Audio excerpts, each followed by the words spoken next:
Hi there! Good afternoon sa inyong tanayin. So, it's me and Gerald. And welcome dito sa ating channel. And for today's video, andito kami ngayon sa Lingayen, Pangasinan kasama ang aking mga kasama sa bahay. Team Bahay Gusut, Pangasinan Cheres. So, ang ganda dito. This is my first time here. And talagang ang layo ng dagat. Ayun, nakikita niyo yung dagat. So, ang ganda ng buhangin na aking nilalakaran for today's vlog. So tinatawag nila itong Lingayen Bay Walk. Kasi from there, pwede mo siyang lakarin papunta dito. And may mga food cart. May mga food cart. Then may mga ano din, parang mga ukay-ukay.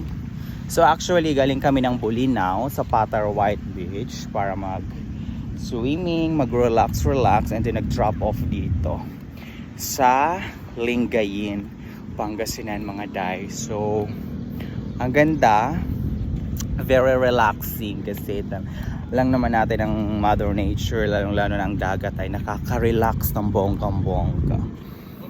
Diba? Basta lang, tingnan nyo. Ang layo ng dagat, so liliit na ng mga tao. Ikita nyo sa ating video.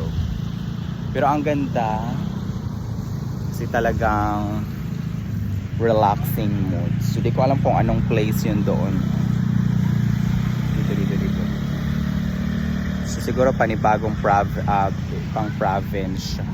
So for today's vlog, mag-picture kami dito sa ito yung I love Pangasinan. Diba?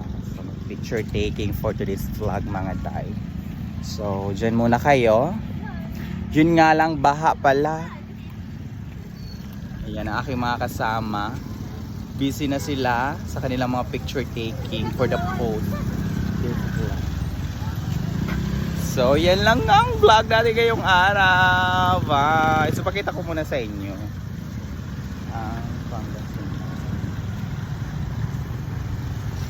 Baha punta doon. Bye. Magandang hapon. Nandito tayo ngayon sa Lingayen, Pangasinan. Grabe, napakalayo ng dagat sa no? So from Patar White Beach sa may Bolinao, Pangasinan, at gumora naman tayo dito sa Lingayen. Ito ang ganda. Kakaiba ang kanilang buhangin. Diba? Ang kanilang buhangin ay kakaiba.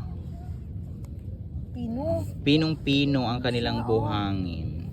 Pino. Ang ganda. Pinong-pino. Pino yung buhangin nila. Parang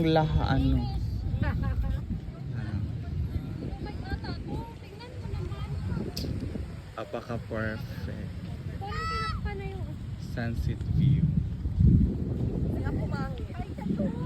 Pangit kasi